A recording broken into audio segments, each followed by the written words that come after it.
और तारीख कितनी है?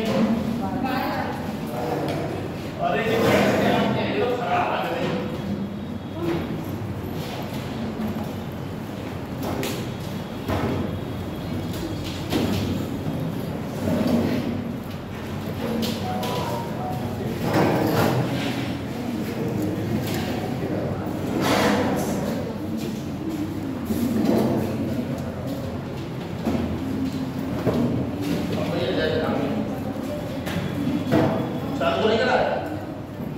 चालू बढ़ गया, चालू हो गया।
हेलो,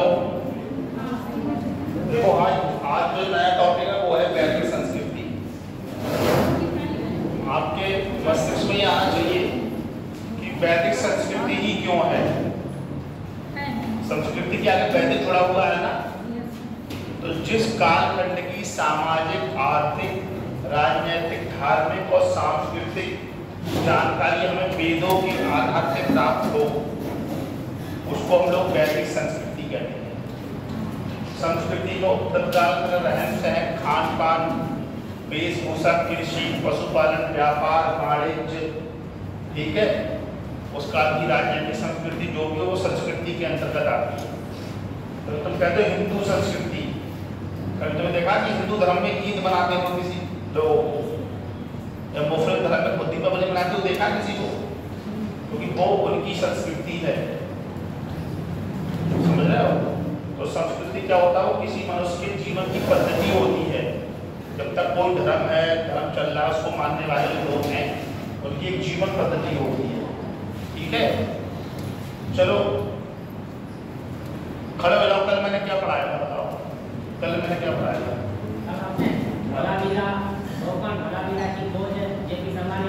ठीक बैठो, तुम बताओ क्या पढ़ाया था?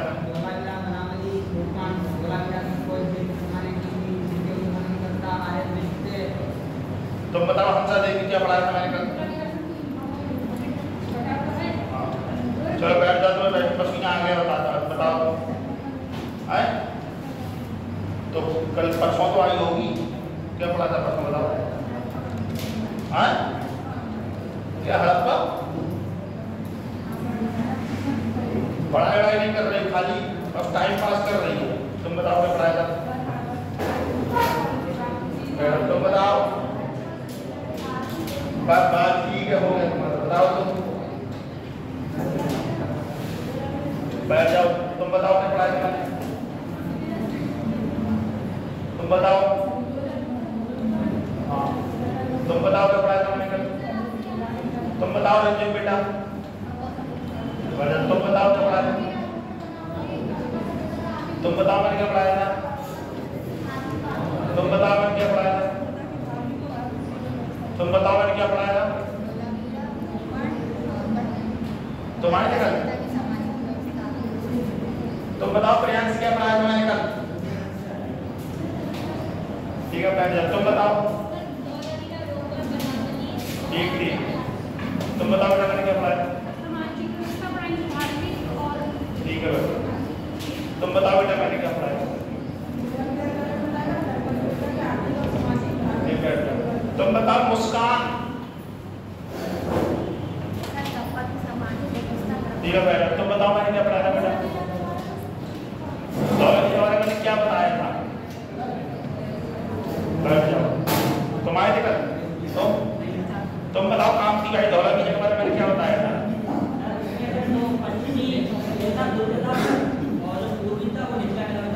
तुम बताओ, सुबह कुछ तुम बताओ, तुम बताओ।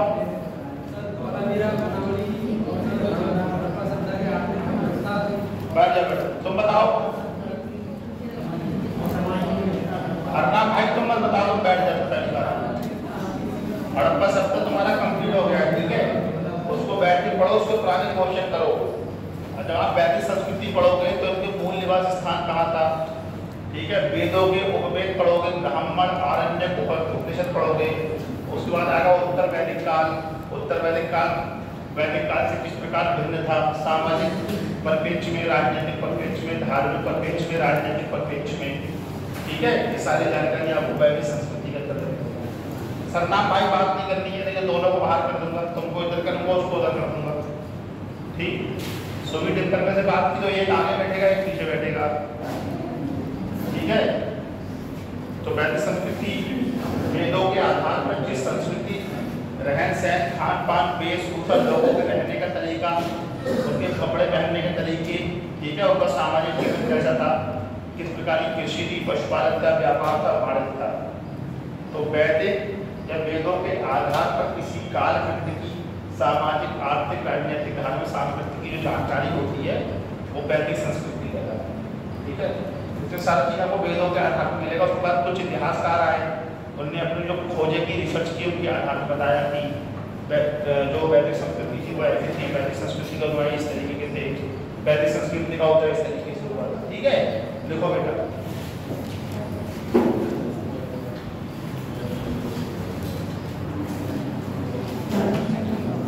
सिंधु सभ्यता के पतन के बाद, नेहा पटेल बैठ जाओ जल्दी, इधर आ जाओ, इधर जल्दी बैठ, दो हाथ खाली पड़ी। वैदिक संस्कृति देखो, सिंधु सभ्यता के पतन के बाद वैदिक संस्कृति का प्रारंभ हुआ, ठीक है। वैदिक संस्कृति में हम ऋग्वैदिक काल और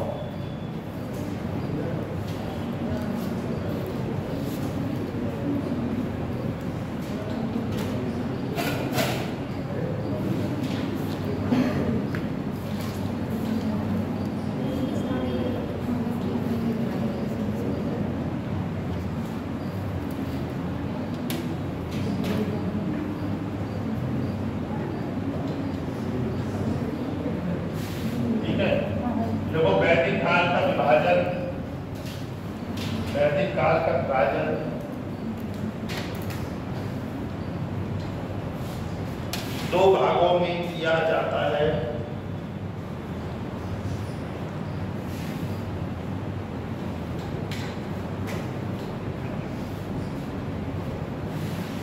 ऋग्वैदिक काल, जिसका समय 1500 ईसा पूर्व से 1000 ईसा पूर्व है। वैदिक काल में ऋग्वैदिक काल, वैदिक काल का विभाजन दो भागों में किया जाता है। ऋग्वैदिक काल, जिसका काल 1500 ईसा पूर्व से 1000 ईसा पूर्व है।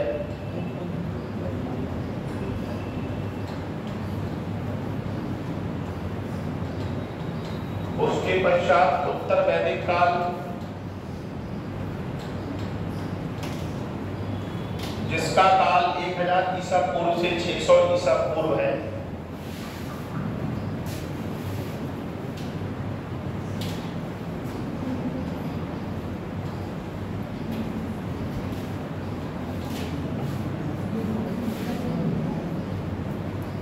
लिखो, वैदिक काल की संस्कृति की जानकारी हमें, वैदिक काल की संस्कृति की जानकारी हमें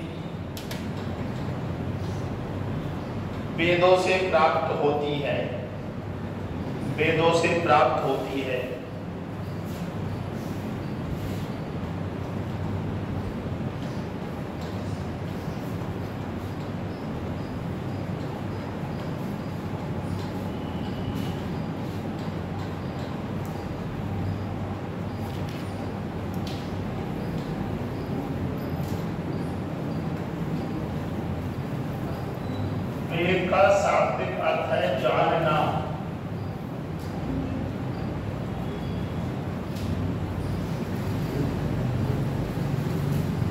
वेद का शाब्दिक अर्थ है जानना।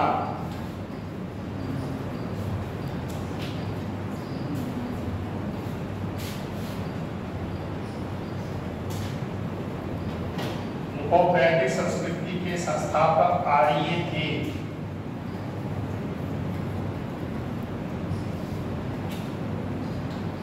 वैदिक संस्कृति के संस्थापक आर्य थे।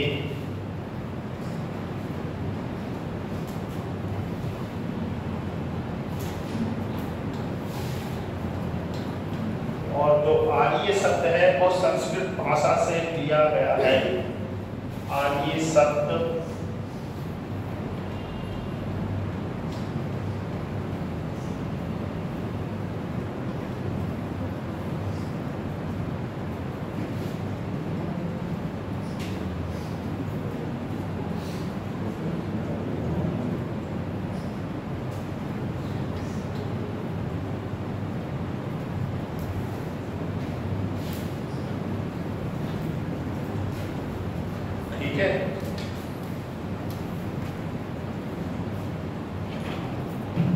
आर्य शब्द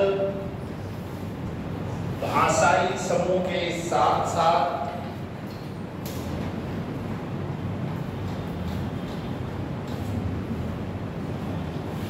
श्रेष्ठ भाषाई समूह के साथ साथ श्रेष्ठ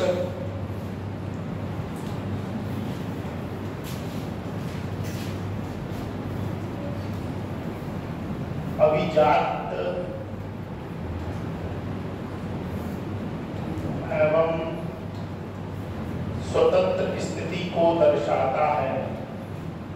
अभिजात एवं स्वतंत्र स्थिति को दर्शाता है।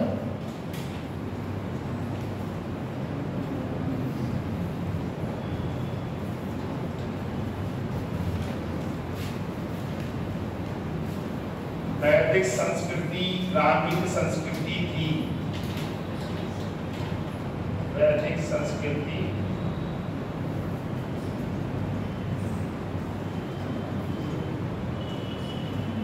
वैदिक संस्कृति ग्रामीण संस्कृति थी। ठीक है बेटा। देखो आर्यों को लिपि की जानकारी ना होने के कारण आर्यों को लिपि की जानकारी ना होने के कारण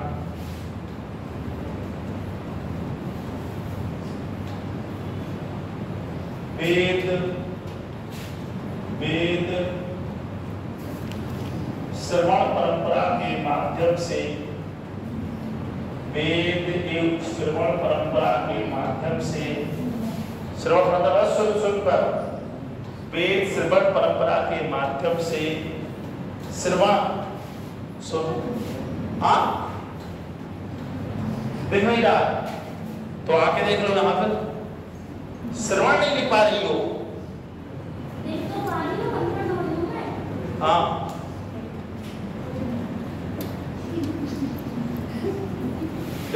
आज मैं क्लास के बाहर जरूर फिट होगी चाहे लोग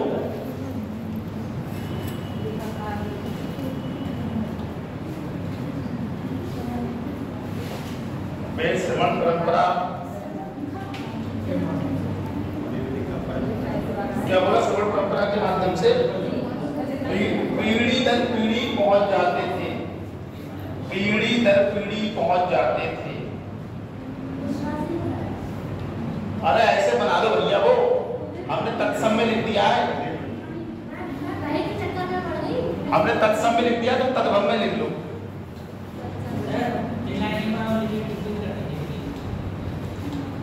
तो आर्यों को लिपि की जानकारी न होने के कारण वेद श्रवण परंपरा द्वारा पीढ़ी दर पीढ़ी पहुंच जाते थे। ऐसे लिख लो, ठीक है। श्रवण परंपरा द्वारा पीढ़ी दर पीढ़ी पहुंच जाते थे। इसलिए वेदों को श्रुति कहा गया है। इसलिए वेदों को श्रुति कहा गया है।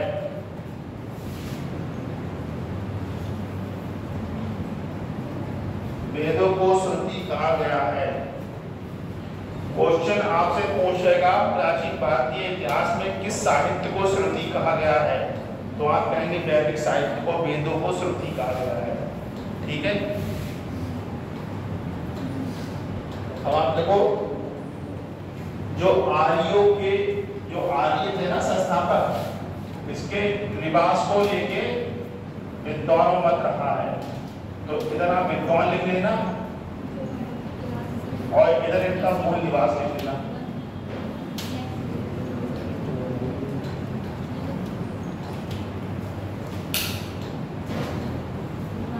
ऐसे करके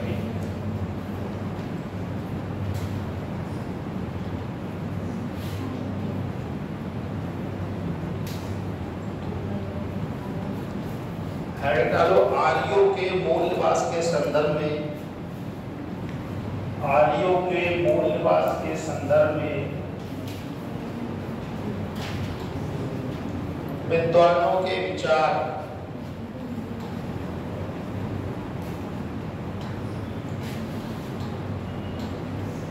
इधर आप लिखना अविनाश चंद्र,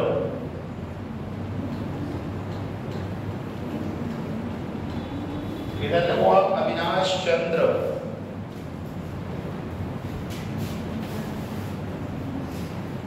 ये है। इसमें लिखो सप्त सैंधव प्रदेश, सप्त सैंधव प्रदेश। अरे लिखा हुआ नहीं है, मुस्कान लिखना है इधर। अरे सर वही लिख रही हूँ। अच्छा चलो, इधर लिखना सप्त सैंधव प्रदेश। लिखने ही याद में अच्छा, इधर लिखना सप्त सैंधव प्रदेश जी। दूसरा लिखो डॉक्टर संपूर्णानंद, इधर लिखना डॉक्टर संपूर्णानंद, डॉक्टर संपूर्णानंद। इसमें भी लिखना सप्त सैंधव प्रदेश, सप्त सैंधव प्रदेश, इसमें भी लिखना है सप्त सैंधव प्रदेश के आगे ना आपको भारत लिखना ब्रैकेट में, क्योंकि एक क्वेश्चन पूछा है सप्त सैंधव प्रदेश किसे कहा जाता है। निकटा लिख नहीं पाई हो, खाली अमरूद खाने में ध्यान है।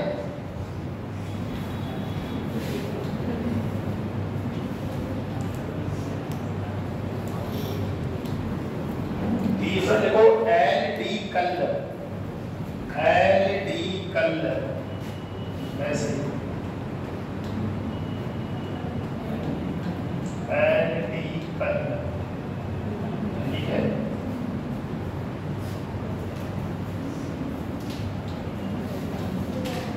इसका देखो कश्मीर भारत, इनका बोले सर कश्मीर भारत।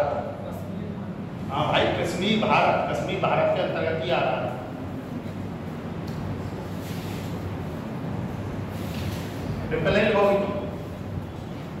अरे मान लिया भैया, मान लिया, तुमसे तो बहस करना खाली, मान लिया तुम दोनों में बहस करना ही चाहिए। तीसरा लिखो गंगानाथ झा, चौथा है गंगानाथ झा, गंगानाथ झा।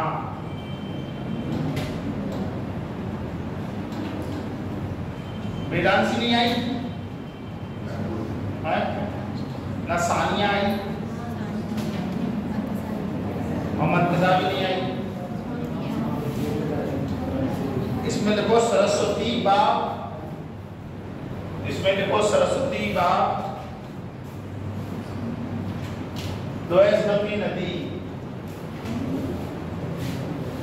सरस्वती बा, द्वैस्वती नदी।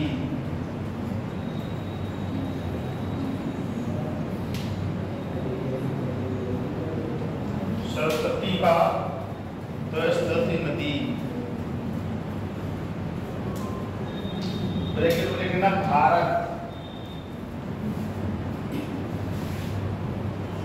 अगला है राजबली पांडे,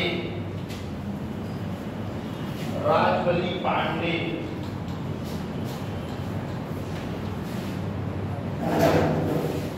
ब्रैकेट में लिखना मध्य देश भारत, ब्रैकेट में लिखना मध्य देश भारत।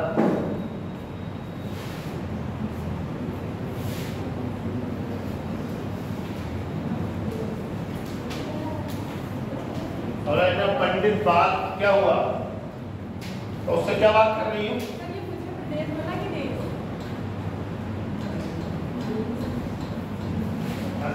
देखो तुम्हें क्लास में हम लोग, मैं हाफिज दिलवाता हूँ ना कुछ टॉपिक चुन देता हूँ ऐसा। अब कुछ सीरियस बात चला करता है उसको सुना करो ध्यान से। पता नहीं मैं तुम्हें कौन सी बात बता दूँ काम की, मैं तुमसे ही नहीं कह रहा हूँ, मैं सबसे कह रहा हूँ। पता नहीं कुछ मुझे लगता है कि इस टाइप के बाद मेरी लाइफ बतानी है, तुमने डिस्टर्ब कर दिया, तुमने भी डिस्टर्ब कर दिया, मेरी कोई नहीं है मतलब। और पता चला कि मैं कोई बात बताने वाला वो भूल गया। और देखो पंडित बाल गंगाधर तिलक, इधर ये दोनों, इधर उमेश और वीरपाल, वीरपाल उमेश को बहुत डिस्टर्ब करता है। अब मोहित नहीं आया है, आप नहीं तो पूरी क्लास को डिस्टर्ब कर मोहित रास्ते में कैसे मिल गया था उसे? बारिश हो रही थी। पंडित बाल मतलब ले लिया, इसमें देखो उत्तरी ध्रुव, उत्तरी ध्रुव ये क्वेश्चन परीक्षा में 2-3 बार पूछा है कि उत्तरी ध्रुव को आर्यों का मूल निवास स्थान किसने बनाया था? तो बाल गंगाधर तिलक। अगर देखो दयानंद सरस्वती, दयानंद सरस्वती, उसके आगे लिखना तिब्बत।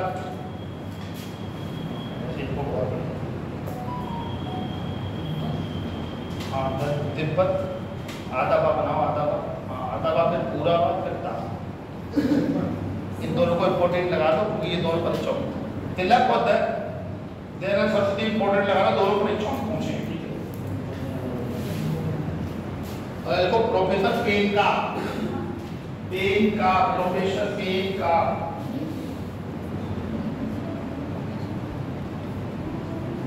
प्रोफेसर पेन का, प्रोफेसर पेन का, इसका उत्तर होगा जर्मनी। हाँ जर्मनी।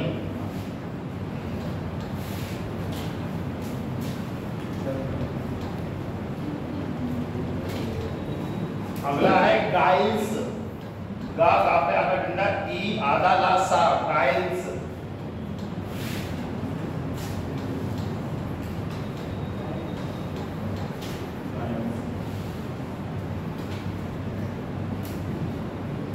हंगरी या डेन्यूब, हंगरी या डेन्यूब पूछा है परीक्षा में, ठीक है।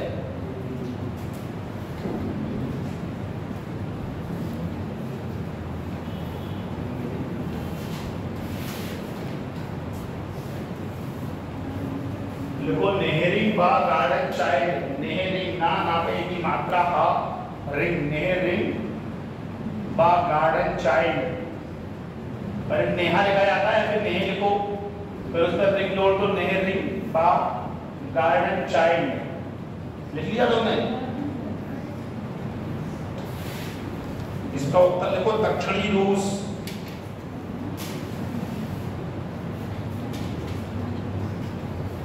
अब लिखना मैक्स मूलर, इसको BBIP लगाना, कई बार पूछा है। मैक्स मूलर, इसका है मध्य एशिया, मैक्स मूलर मध्य एशिया।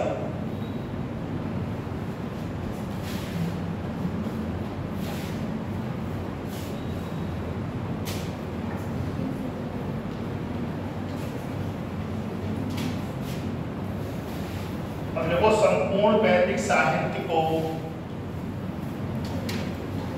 2 भागों में बांटा जाता है। संपूर्ण वैदिक साहित्य को 2 भागों में बांटा जाता है। नंबर 1 श्रुति साहित्य, नंबर 2 स्मृति साहित्य।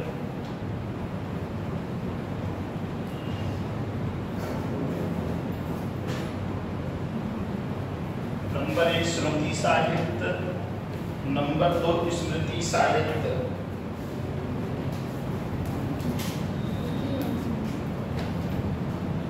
लिखो श्रुति साहित्य में, लिखो श्रुति साहित्य में वेदों के अतिरिक्त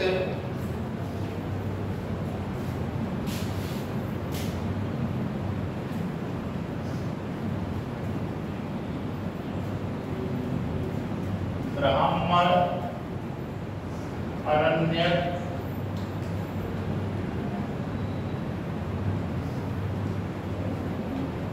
ब्राह्मण, अरण्यक और उपनिषद, ब्राह्मण, अरण्यक और उपनिषद आते हैं।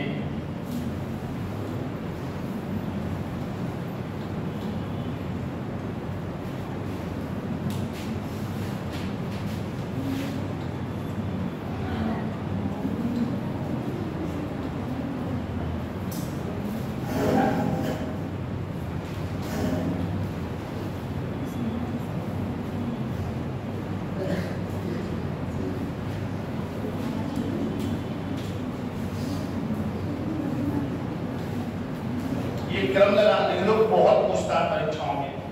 वेद, ब्राह्मण, अरण्यक, उपनिषद।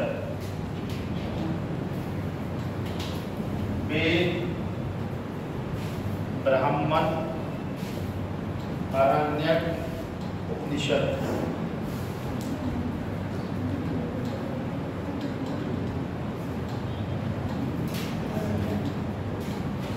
देखो ये लंबे समय से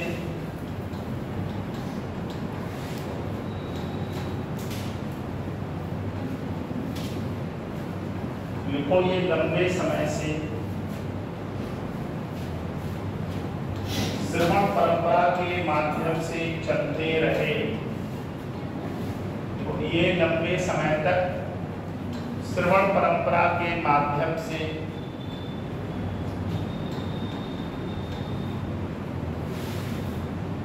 चलते रहे।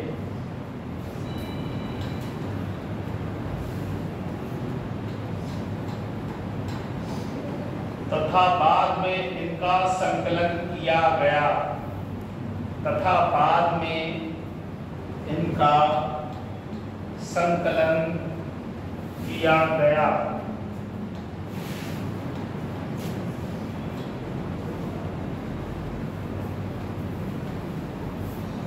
देखो वेदों का संकलन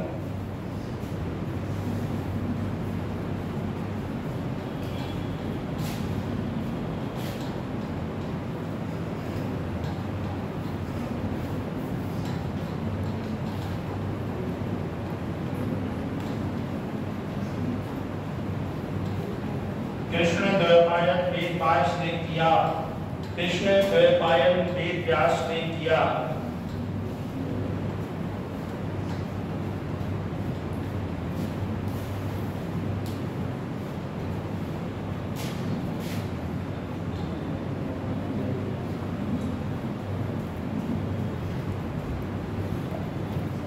कृष्ण द्वैपायन व्यास ने किया तो वेद का द्वैपायन व्यास ने किया, इसलिए उनको वेद व्यास कहा जाता है। इसलिए उनको वेद व्यास कहा जाता है।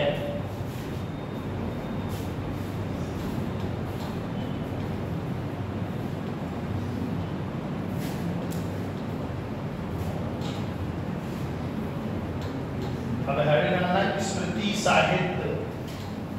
हेडिंग है स्मृति साहित्य।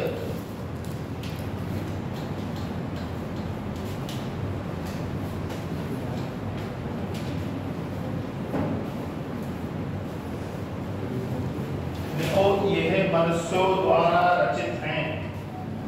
देखो ये मनुष्यों द्वारा रचित हैं।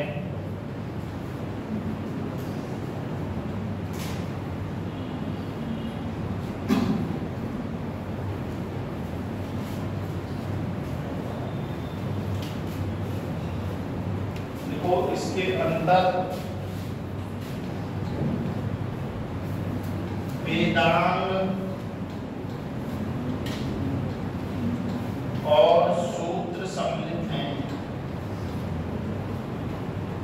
वेदांग और सूत्र सम्मिलित हैं।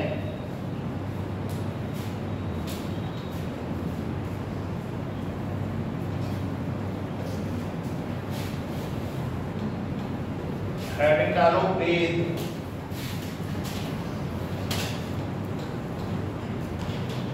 जहाँ बताऊँ भाई इंपॉर्टेंट लिखते चलना, ठीक है। वेद,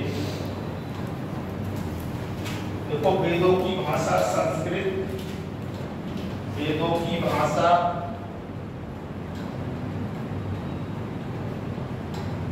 संस्कृत,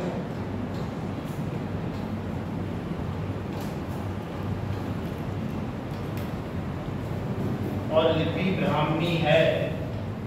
वेदों की भाषा संस्कृत एवं लिपि ब्राह्मी है। इनकी संख्या 4 है। इनकी संख्या 4 है।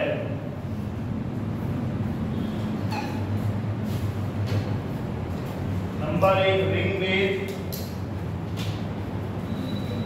Number 1 Rigveda, number 2 Yajurveda, number 3 Samaveda, number 3 Samaveda 37, number 4 Atharvaveda 37। बताओ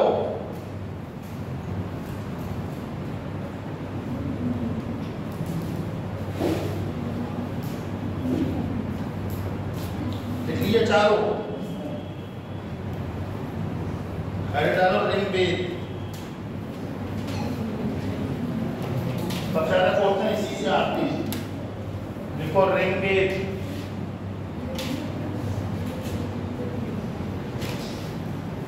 लिख लिया।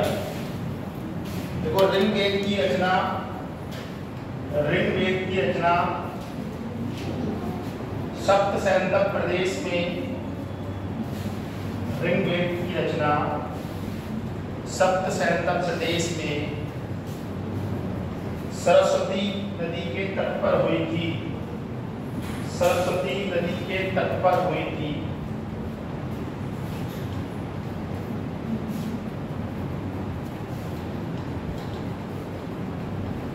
ऋग्वेद की सामान्य तिथि 1500 ईसा पूर्व से लेकर 1000 ईसा पूर्व मानी जाती है। ऋग्वेद की सामान्य तिथि 1500 ईसा पूर्व से लेकर 1000 ईसा पूर्व मानी जाती है।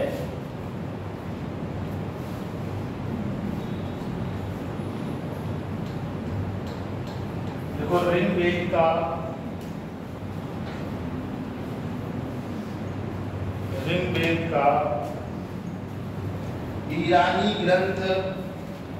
ईरानी ग्रंथ अवेस्ता के साथ, ईरानी ग्रंथ अवेस्ता के साथ काफी समानता है।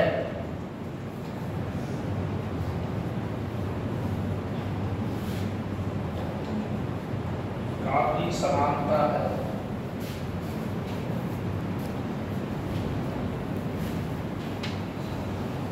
देखो अवेस्ता एवं ऋग्वेद, ये क्वेश्चन परीक्षा पूछा जो बोलना, अवेस्ता एवं ऋग्वेद भारोपीय भाषा के, भारोपीय ऐसे लिखा जाएगा, भारोपीय भाषा के, भारोपीय भाषा के दो प्राचीनतम ग्रंथ हैं। भारोपीय भाषा के दो प्राचीनतम ग्रंथ हैं।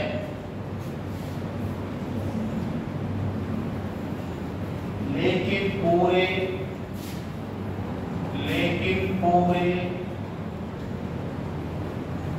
भारोपीय भाषा परिवार में, लेकिन पूरे भारोपीय भाषा परिवार में ऋग्वेद सबसे प्राचीनतम ग्रंथ है।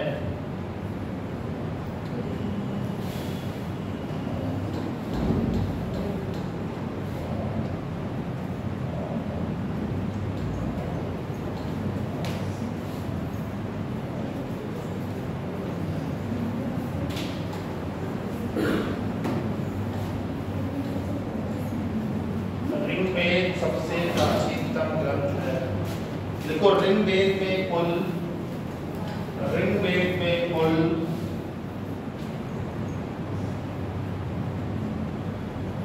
10 मंडल हैं।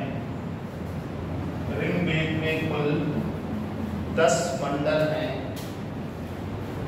एवं 1028 सूक्त हैं एवं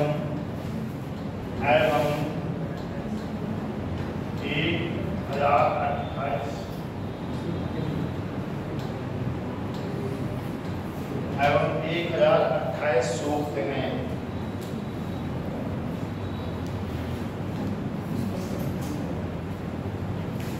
तथा 10,580 मंत्र हैं तथा 10,580 मंत्र हैं।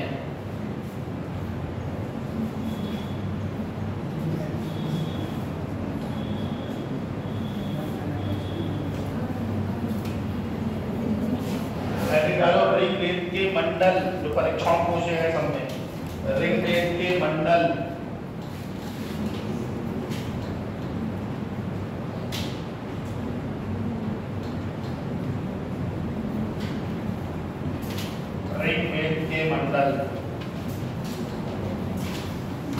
प्रथम मंडल और प्रथम मंडल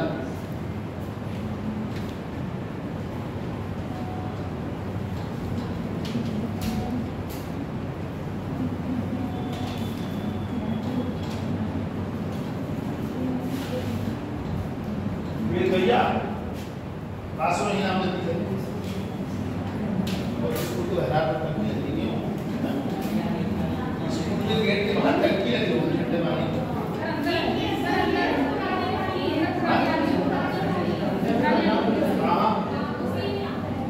बोलो ऊपर होगी थी ऊपर क्यों ऊपर नल के बराबर में होगी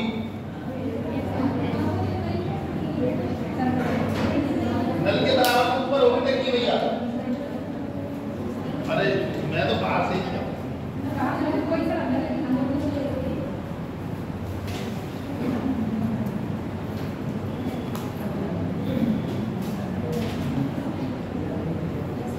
देखो इस मंडल के ऋषियों को अब तुम जो भी लाइन लिखोगी समझो सब परीक्षाओं में आएगी तो इम्पोर्टेंट लगा चाहिए। इस मंडल के ऋषियों को सतचिन्ह कहा जाता है। सतचिन्ह आ जाओ खा रहे आज तुम खेत पे अच्छा लेट हो गई। सतचिन्ह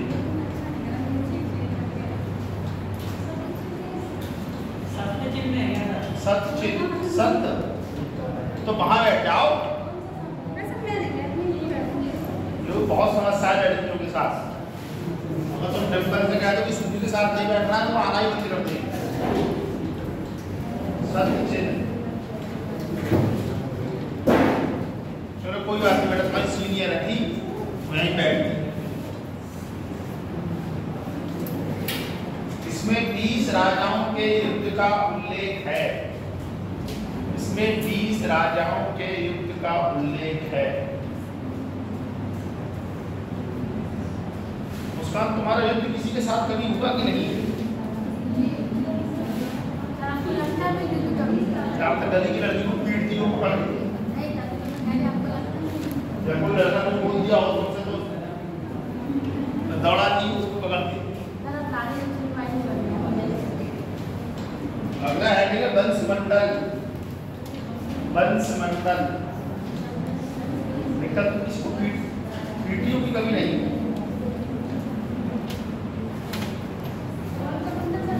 वंश मंडल हाँ वंश मतलब भाई रोज आओ खाली आज ऐसे ही आए हो आज ऐसे ही तो माई सानिया आज सानिया परवीन नहीं आई। सानिया परवीन भी नहीं आई और कौन था वेदांशी भी नहीं आई। 2-3 लोग नहीं आया और वो उस्मानी तो पता नहीं 2 दिन आए तक से आई थी वंश मंडल में लिखो दूसरे मंडल से सातवें मंडल, दूसरे मंडल से सातवें मंडल तक को वंश मंडल कहा जाता है, वंश मंडल कहा जाता है।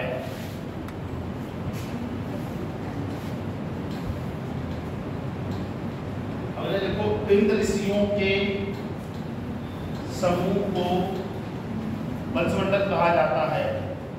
इन ऋषियों के समूह को, इन ऋषियों के समूह को प्रगाथा कहा जाता है। प्रगाथा, त्रा नीचे लिखो फिर गाथा लिखो, फिर आप प्रगाथा, प्रगाथा कहा जाता है। अब लिखो 10वां मंडल, 10वां मंडल।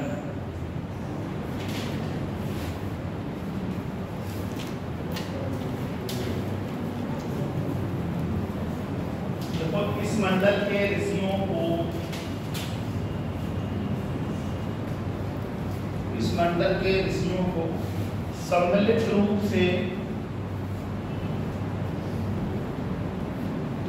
सम्मिलित रूप से महासुक्ता, महासुक्ता, महासुक्ता कहा जाता है।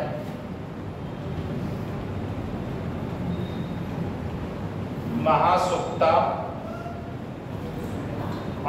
सुट्टा नहीं सुक्ता, आधा पूरा सा लिखो, नीचे मात्रा आधा का तात आपे आकर जमना, महासुक्ता।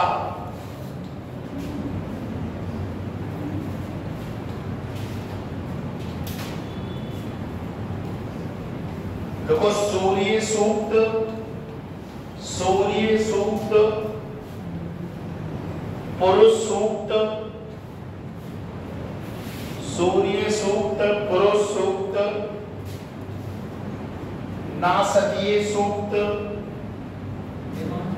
नासदीय ना नापया करना, सात दाद आपा की मात्रा या नासदीय सूक्त 10वें मंडल के भाग है और तीनों परीक्षाओं में पूछे हैं के भाग है।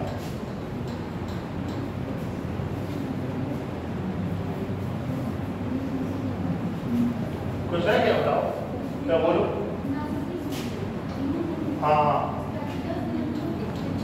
10वें मंडल के भाग में। देखो पुरुष सूक्त में ही सर्वप्रथम हमें, पुरुष सूक्त में ही सर्वप्रथम हमें वर्ण व्यवस्था की, वर्ण व्यवस्था की प्राचीनतम जानकारी मिलती है। वर्ण व्यवस्था की प्राचीनतम जानकारी मिलती है, प्राचीनतम जानकारी मिलती है।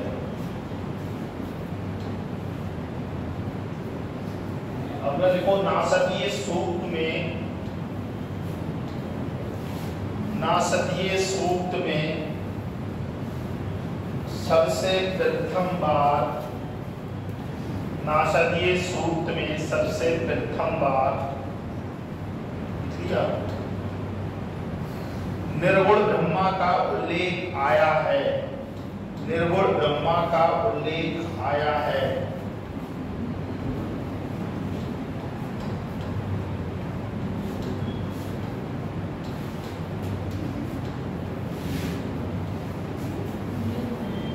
देखो कृषि से संबंधित जानकारी, कृषि से संबंधित जानकारी हमें चौथे मंडल में मिलती है। कृषि से संबंधित जानकारी हमें चौथे मंडल में मिलती है।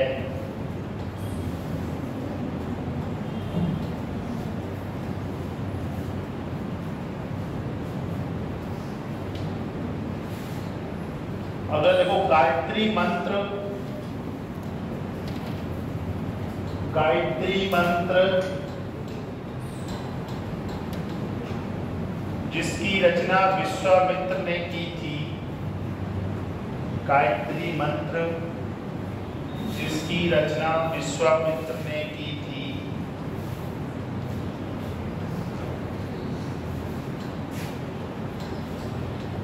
इसका उल्लेख तीसरे मंडल में है। इसका उल्लेख तीसरे मंडल में है।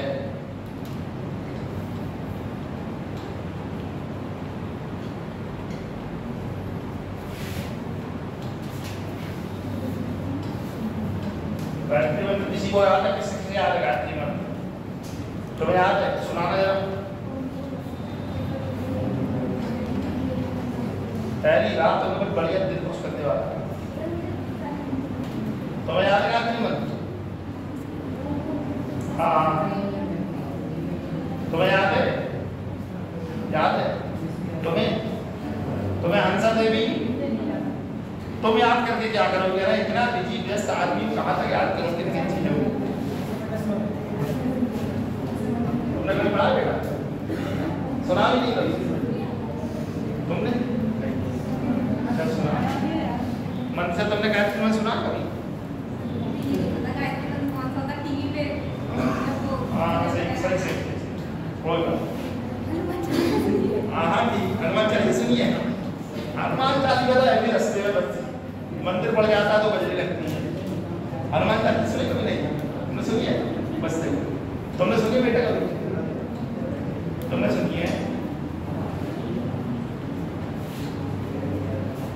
कभी तुम वैसे तुम कभी वैसे किसी हिंदू व्यक्ति की बारात में हिंदू शादी में गई हो? अच्छा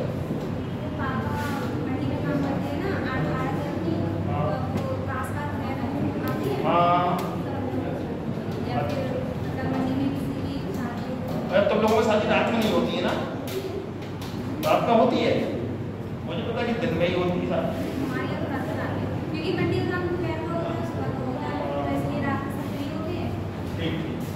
आगे लिखो सातवां मंडल।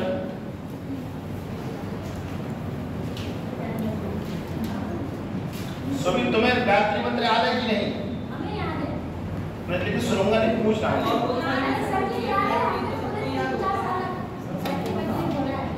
अच्छा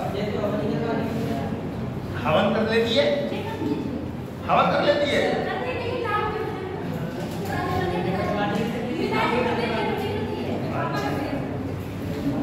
अच्छा देखो सातवां मंडल वरुण को समर्पित है। वरुण को समर्पित है।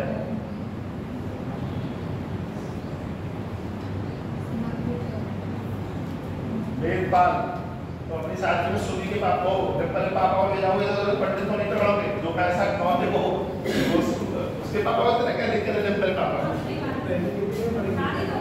अरे हाँ, 1500 रुपए लेते पंडित जी यार।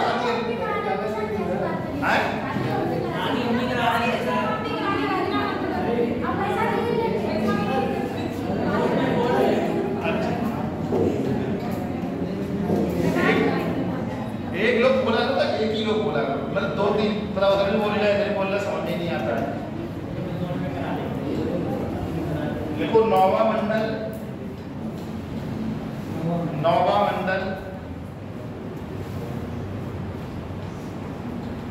के 144 सूक्तों को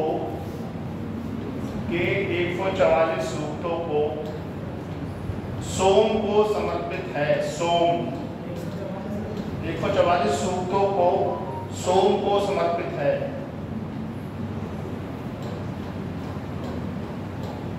या कह सकते हैं, लिखना मत कि नौवां मंडल सोम को समर्पित है, या सोम को समर्पित मंडल नौवां है। ठीक है।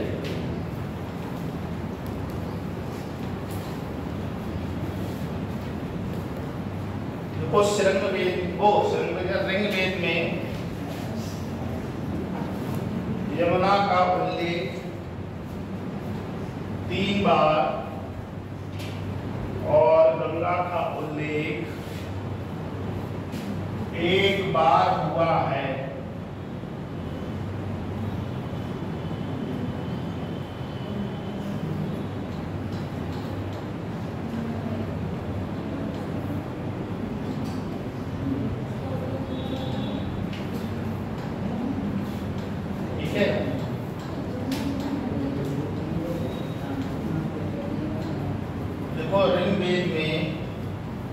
ऋग्वेद में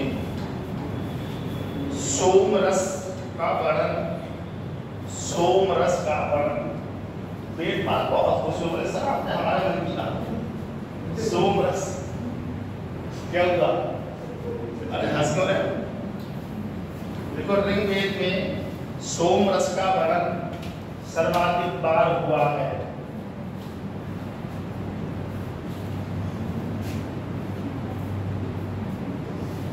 तथा इंद्र को पुरंदर कहा गया है, अर्थात किला तोड़ने वाला। तथा इंद्र को पुरंदर कहा गया है, अर्थात किला तोड़ने वाला। इंद्र को पुरंदर कहा गया है, पहले ही लाइन लिखो।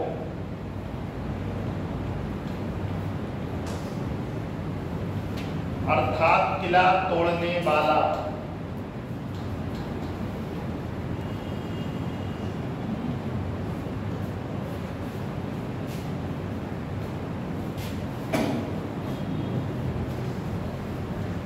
देखो ऋग्वेद में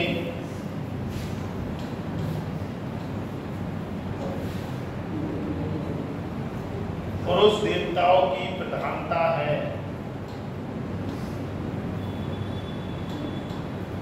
ऋग्वेद में पुरुष देवताओं की प्रधानता है।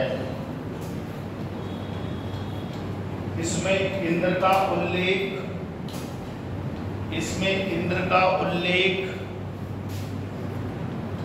250 बार एवं अग्नि का उल्लेख 200 बार आया है। इंद्र का उल्लेख 250 बार एवं अग्नि का उल्लेख 200 बार आया है।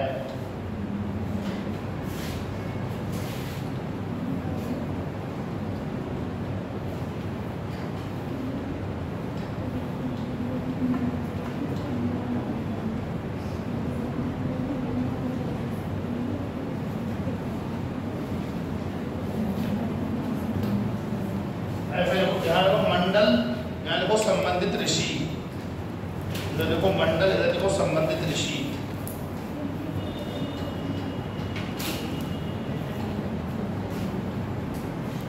एक मत लिखना, 2 से लेकर 9 तक लिखना। 2 3 4 5 6 7 8 9। हाँ 2 से 9 तक। 2 3 4 5 6 7 8 ऐसे लिखना, ठीक है।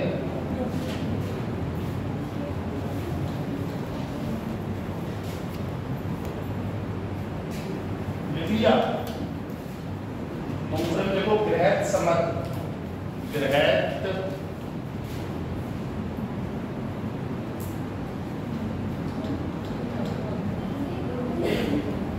समर्थ, दूसरा गृहस्थ समर्थ।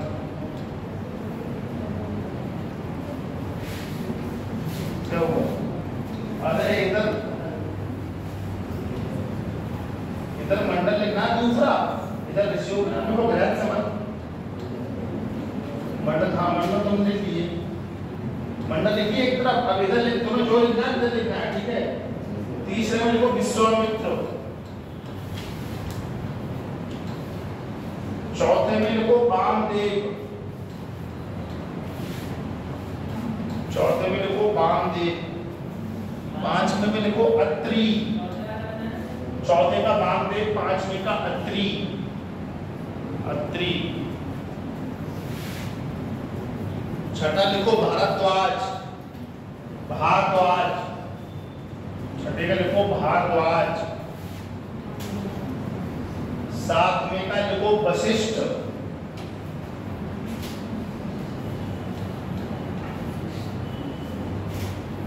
8वें का देखो कड़प, ऐसे लिखा जाएगा कड़प।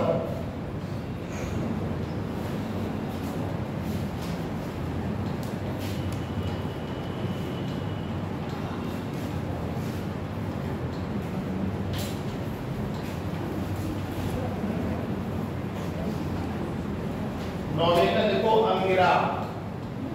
अंगिरा, पहले अंगिरा लिख लो, आप बिंदी लगाना, अंगिरा हो जाएगा।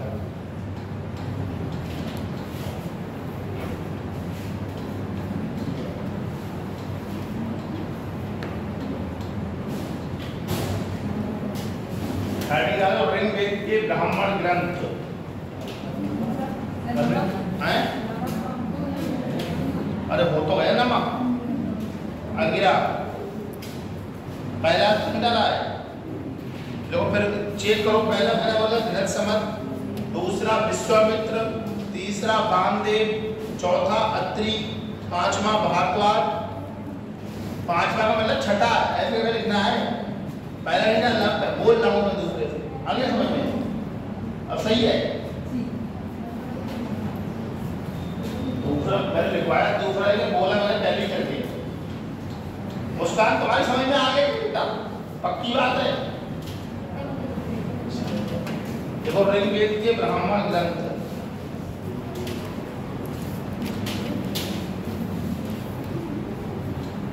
ऋग्वेद के ब्राह्मण ग्रंथ, पहला है ऐत्रेय ब्राह्मण।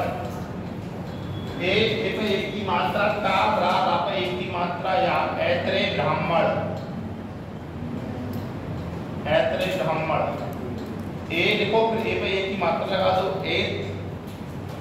जैसे ऐतवार लिखा जाता है ऐसे ऐत्रेय ब्राह्मण। हाँ हाँ ठीक है बेटा ठीक है। दूसरा है कौशितकी, कौशितकी ब्राह्मण। क्या हुआ?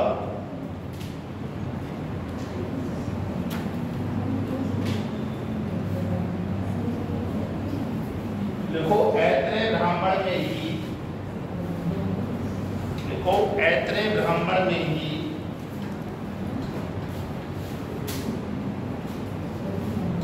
जरजोरू जमीन को,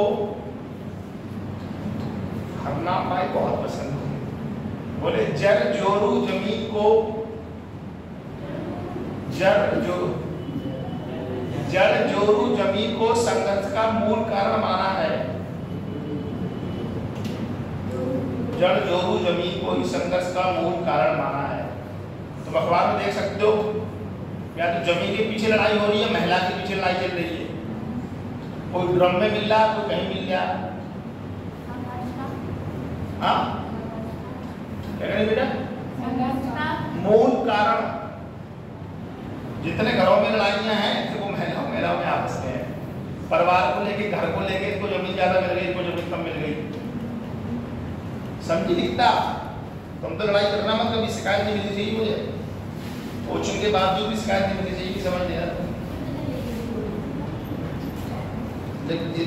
देखो ऐत्रेय ब्राह्मण में ही राज्य एवं राजाओं की उत्पत्ति का, ऐत्रेय ब्राह्मण में ही राज्य एवं राजाओं की उत्पत्ति का सिद्धांत दिया गया है।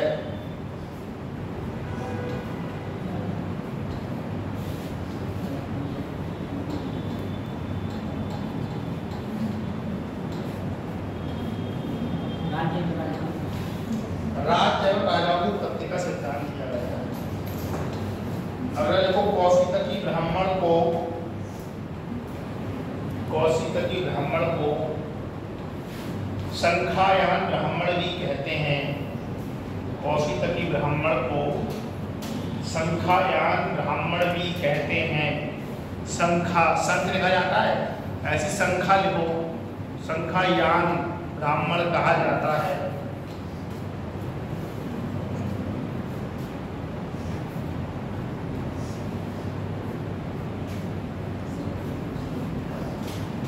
लिखो आयुर्वेद ऋग्वेद का उपवेद है। आयुर्वेद ऋग्वेद का उपवेद है।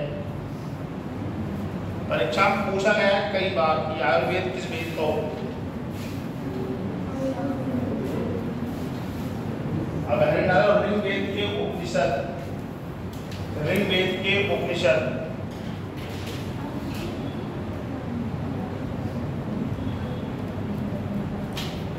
इसमें भी ऐत्रेय और कौशितकी लिख लो, ऐत्रेय और कौशितकी। हेडिंग बोले देखो ऋग्वेद के उपनिषद,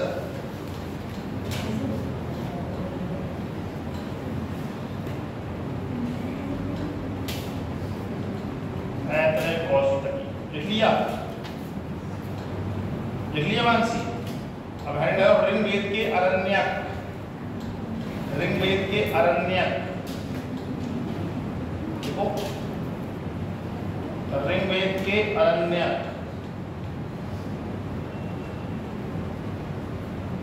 उसमें भी ऐत्रेय और कौशी तक की लिख लेना। लिखो तो पहले आराम।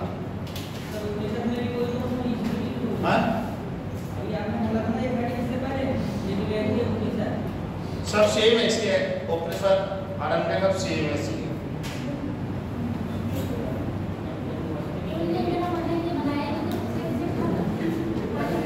अच्छा, अरण्यक का मतलब तुम जानते हो क्या? वन में बैठकर लिखा जाने वाला। अरण्यक जो होता है उसको बोलते हैं वन में बैठकर लिखे जाने वाला ग्रंथ। अरण्यक का मतलब होता है वन में बैठकर लिखा जाने वाला ग्रंथ। ठीक है, अब है डालो सामवेद।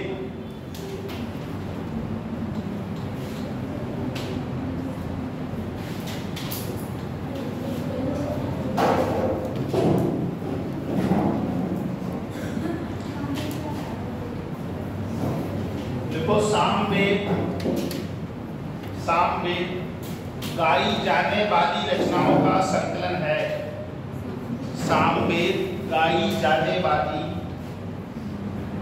ऋचाओं का संकलन है,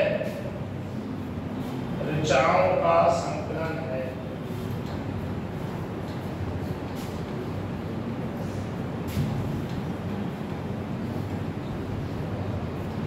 देखो, इसके पुरोहित को उद्गाता कहते थे, इसके पुरोहित को उद्गाता कहते थे। जो जो लर्न कर रहा हूं सब परीक्षाओं में पूछेंगे, याद रखना।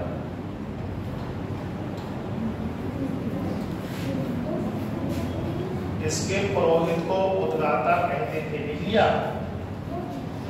हाँ, इसके पुरोहित को उद्गाता कहते थे। देखो, ये वेद पद्य में है, पद्य पोएट्री टाइप में, ये वेद पद्य में है। यह वेद पद्य में है।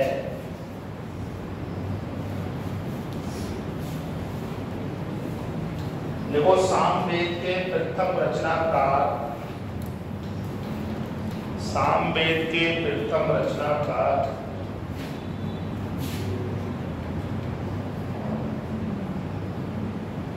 जैमिनीय माने जाते हैं, जैमिनीय माने जाते हैं।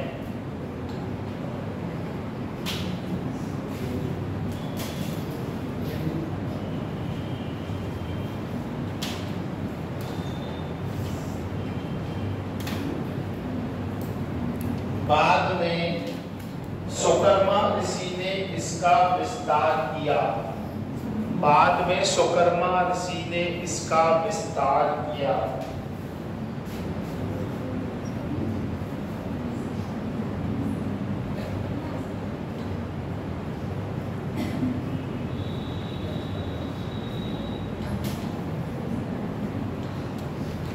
देखो, गीता में कृष्ण ने स्वयं को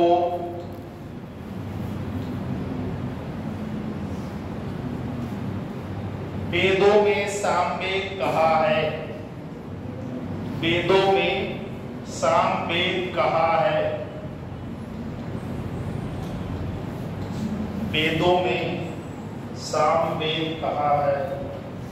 देखो, सामवेद सूर्य देवता को समर्पित है, सामवेद सूर्य देवता को समर्पित है।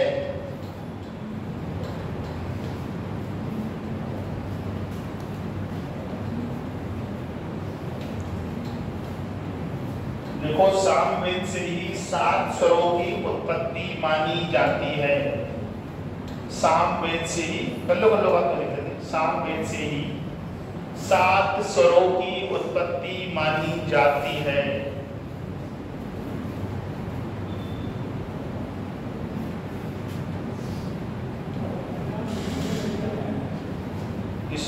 सामवेद को भारतीय संगीत का जनक कहा जाता है। इसलिए सामवेद को भारतीय संगीत का जनक कहा जाता है।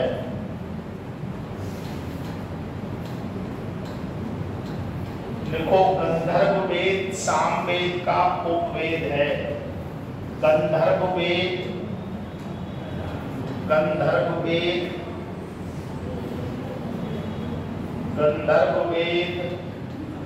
सामवेद का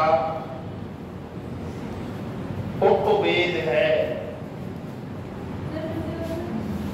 नहीं बोलेंगे, कामती भाई ने लिख लिया, बोले तो गंधर्व वेद सामवेद का उपवेद है। गंधर्व वेद सामवेद का उपवेद है।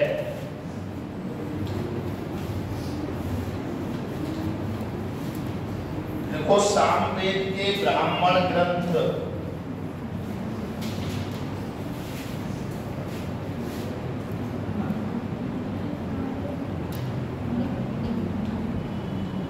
जैमिनीय और तांड्य, जैमिनीय और तांड्य, पहला है जैमिनीय, दूसरा है तांड्य। ठीक,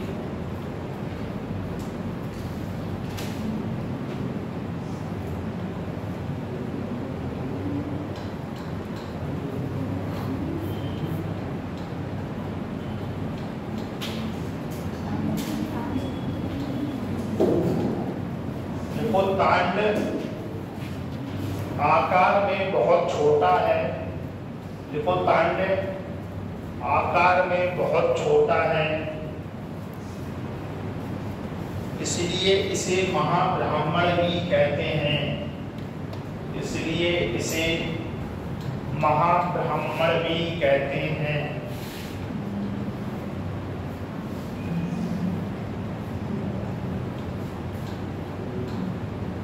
इसमें कुल 25 अध्याय हैं, इसलिए इसे पंचविंशति कहा जाता है। इसमें कुल 25 अध्याय हैं।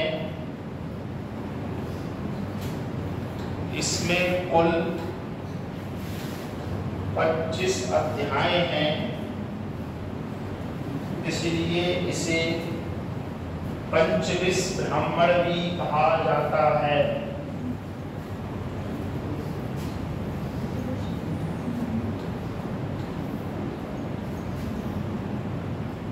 इसका एक अन्य नाम अद्भुत पंचविंश ब्राह्मण कहा जाता है। इसका एक अन्य नाम अद्भुत ब्राह्मण भी है। इसका एक अन्य नाम अद्भुत ब्राह्मण भी है।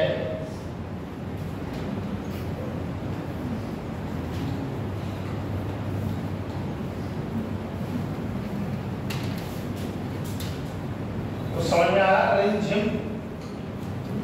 तुम्हारा क्या नाम है? तुम्हारा क्या नाम है? कशिश।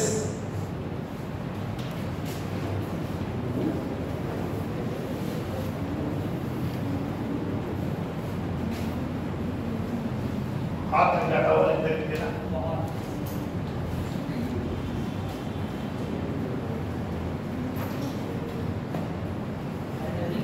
हाँ,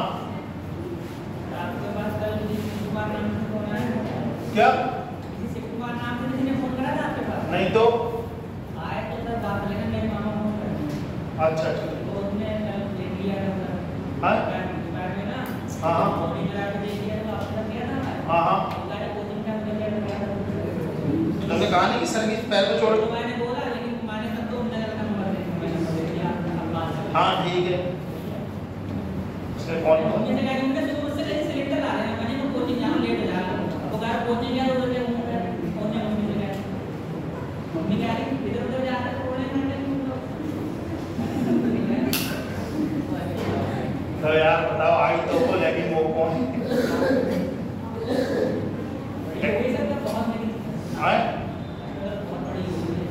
लड़ाई हो गई?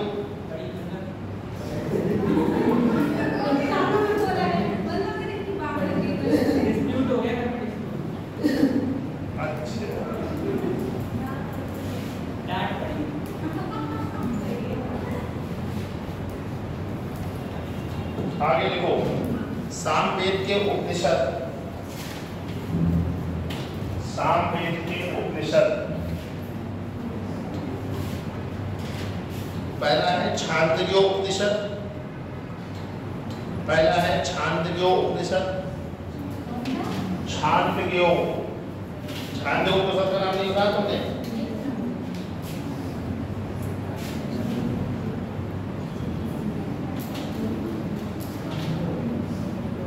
छांदोग्य उपनिषद। दूसरा है केन उपनिषद। तीसरा है जैवनीय उपनिषद।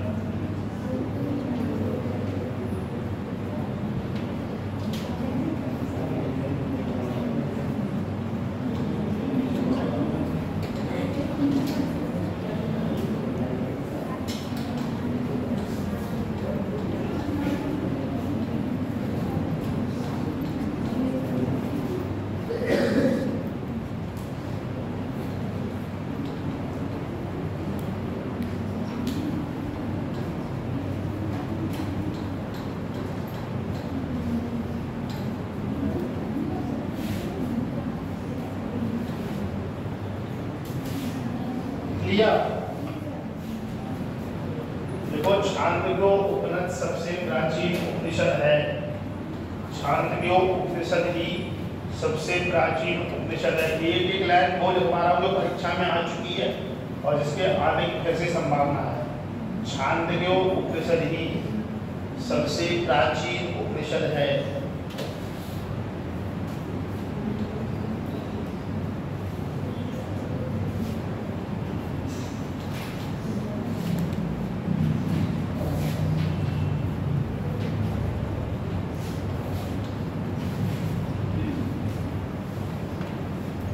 देखो देवकी नंदन कृष्ण का, देवकी नंदन कृष्ण का प्रथम उल्लेख, देवकी नंदन कृष्ण का प्रथम उल्लेख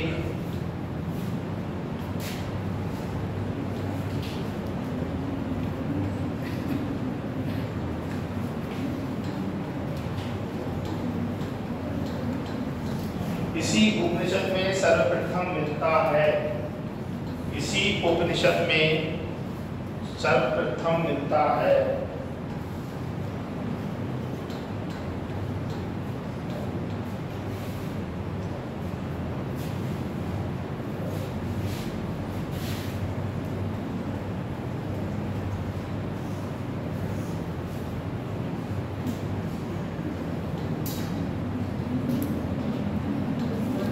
देखो उद्दालक अरुणी, देखो उद्दालक अरुणी, उद्दालक अरुणी एवं इनके पुत्र श्वेत केतु का, उद्दालक अरुणी एवं इनके पुत्र श्वेत केतु का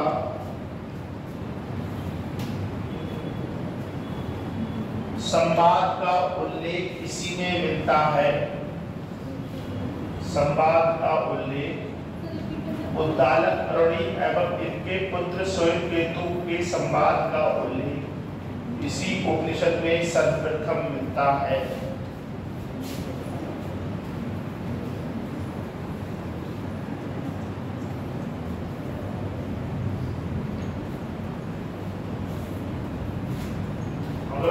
यजुर्वेद, अगला वेद देखो यजुर्वेद।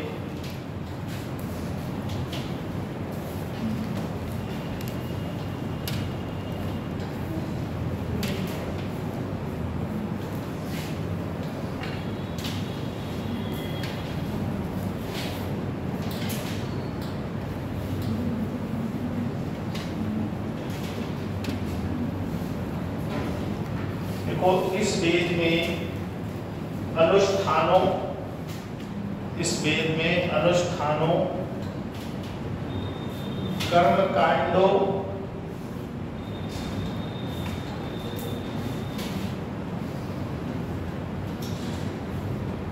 तथा यज्ञ संबंधी मंत्रों का संकलन है, तथा यज्ञ संबंधी मंत्रों का संकलन है।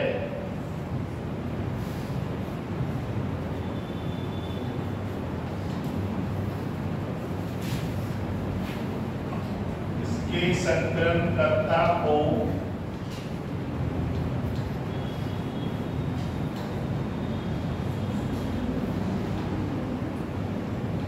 अदरवीयू कहते हैं।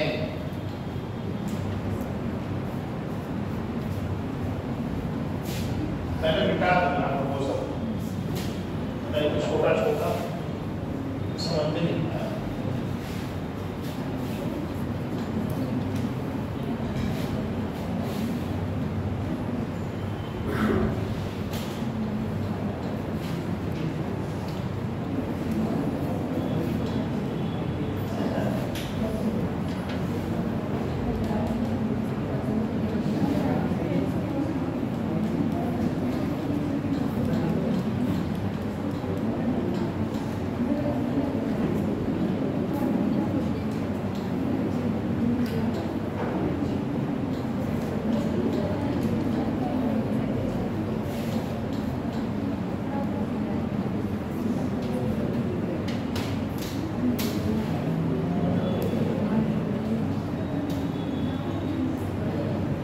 संकलनकर्ता को अदरवीयू कहते हैं। यह वेद गद्य व पद्य दोनों में रचित है। यह वेद, इसके संकलनकर्ता को अदरवीयू कहते हैं। ये वेद गद्य व पद्य दोनों में है।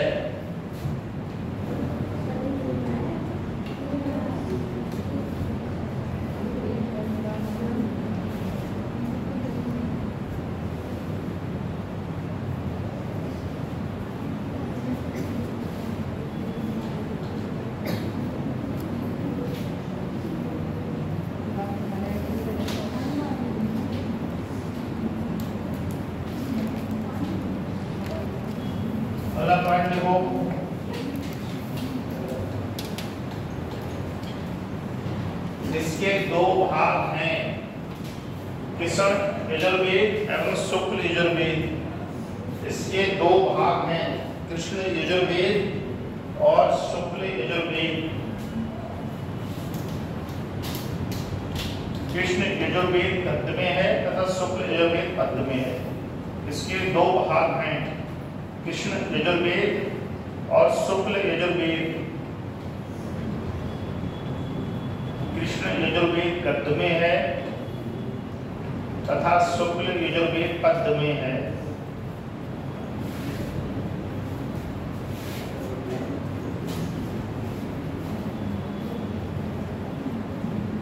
देखो, कृष्ण यजुर्वेद के 4 भाग हैं।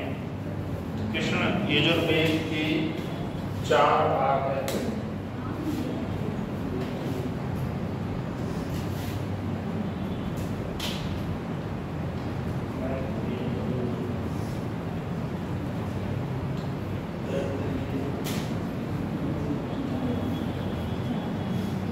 पहला मैत्रेय, दूसरा है तैत्तिरीय, तीसरा है कठ, चौथा है कपिस्थल। नाम याद हो जाए मैत्रेय, तैत्तिरीय, कठ, कपिस्थल।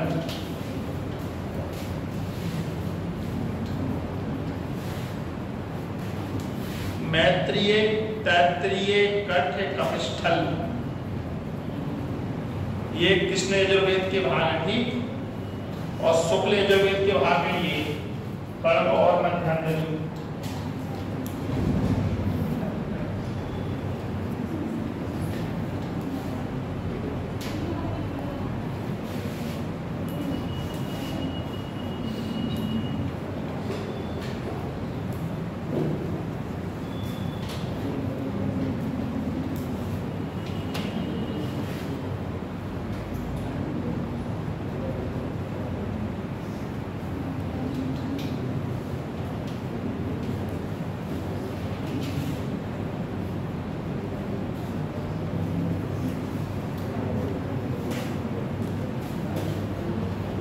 देखो यजुर्वेद के ब्राह्मण ग्रंथ, यजुर्वेद के ब्राह्मण ग्रंथ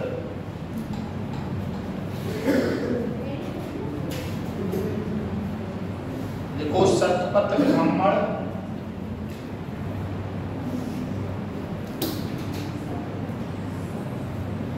शतपथ ब्राह्मण।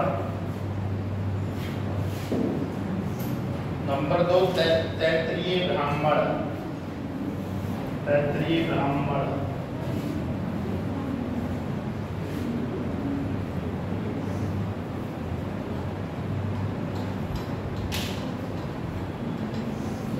अब आगे डालो शतपथ ब्राह्मण, 6-7 लाइन लिखवाऊंगा, सबकी सब परीक्षा में पूछी गई है।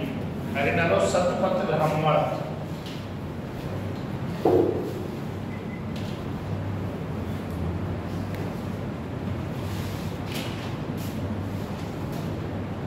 देखो ये सबसे प्राचीन और लिखो ये सबसे प्राचीन और सबसे बड़ा ब्राह्मण माना जाता है।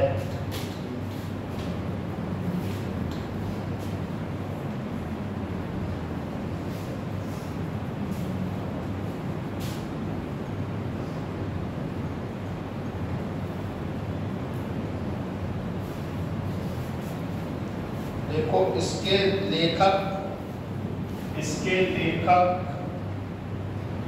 ऋषि याज्ञवल्क्य हैं। इसके लेखक ऋषि याज्ञवल्क्य हैं। परीक्षा में पूछा है, ठीक है।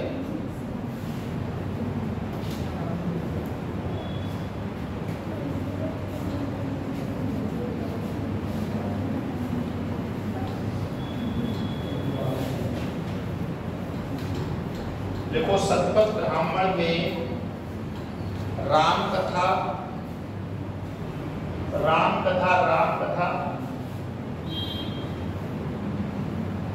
जल प्लावन कथा, जल से डूबने कथा, जल प्लावन कथा, जल को आधा पा लाल आपे आपे डंडा हुआ ना, जल प्लावन कथा,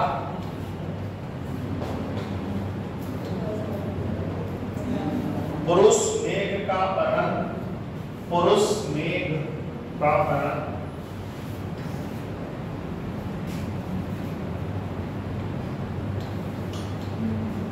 उपनयन संस्कार का वर्णन,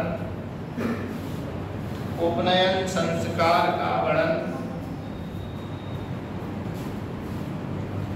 तथा विदेह माधव की कथा का उल्लेख है, तथा विदेह माधव की कथा का उल्लेख है, तथा विदेह माधव नहीं लिख पा रही हो।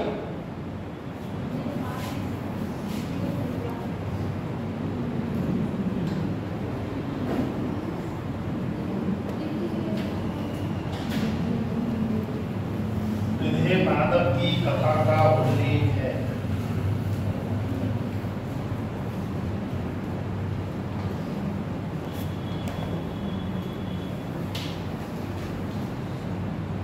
शतपथ ब्राह्मण में ही स्त्री को अर्धांगिनी कहा गया है।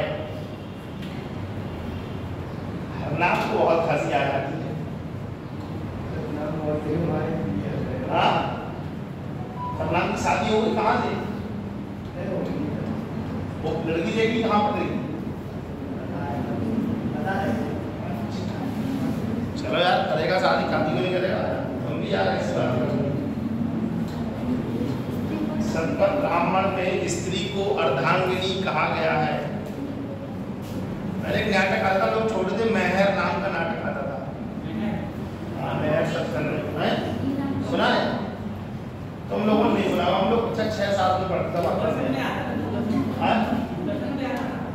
है तो तुक्का मार देते हो यार।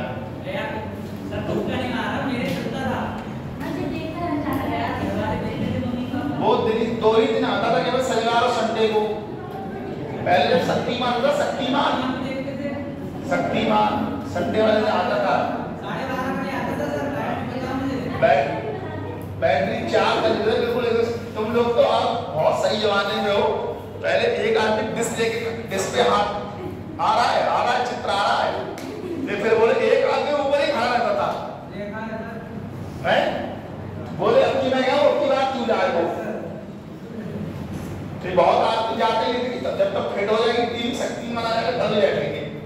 श्री कृष्णा और वो कई नाटक आते थे यार, याद नहीं है वो। श्री कृष्णा, महाभारत, रामायण और वो जूनियर जी, हाँ जूनियर जी, सकला का बूम बूम। तुम लोग ये देखे भी नहीं होंगे यार, हम लोग देखे। अगला लिखो, शतपथ ब्राह्मण में ही कृषि एवं सिंचाई का उल्लेख है। कृषि एवं सिंचाई का उल्लेख है।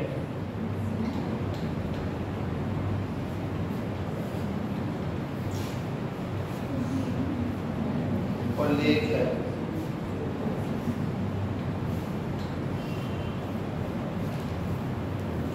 यजुर्वेद के उपनिषद लिख लो आप। यजुर्वेद के उपनिषद।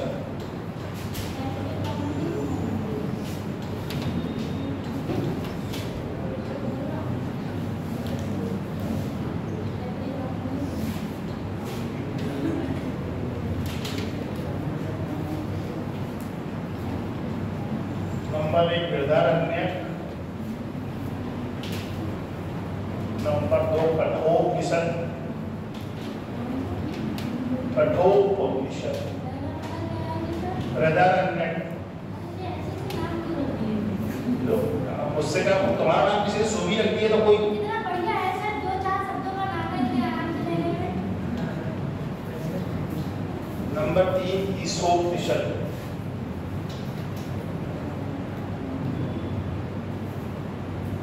फार्म भरने में आसानी रहती होगी।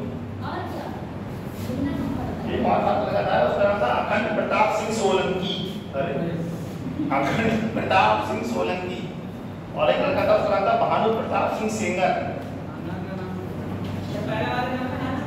है अखंड प्रताप सिंह सोलंकी। लेकिन सर ये ज़्यादा बहुत हो गया है, ऐसा हाँ? काम नहीं होता है, इतना हो सकता है अखंड प्रताप सिंह। अखंड प्रताप नाम था, सिंह भी लगा था, ठाकुर था, सोलंकी चूंकि उसका वंश था तो सोलंकी लिखता था। मैंने देखो बृहदारण्यक उपनिषद, कठोपनिषद, तीसरा है ईशोपनिषद, चौथा है श्वेतस्वर। श्वेतस्वर, श्वेतस्वर उपनिषद। पांचवा है मैत्रेयणी उपनिषद। पांचवा है मैत्रेयणी उपनिषद।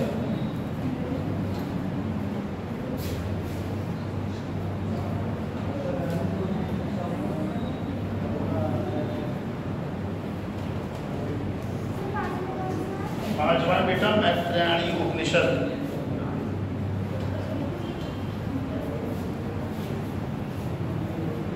ठीक है। छठा है तैत्तिरीय उपनिषद। तैत्तिरीय, छठा है तैत्तिरीय उपनिषद।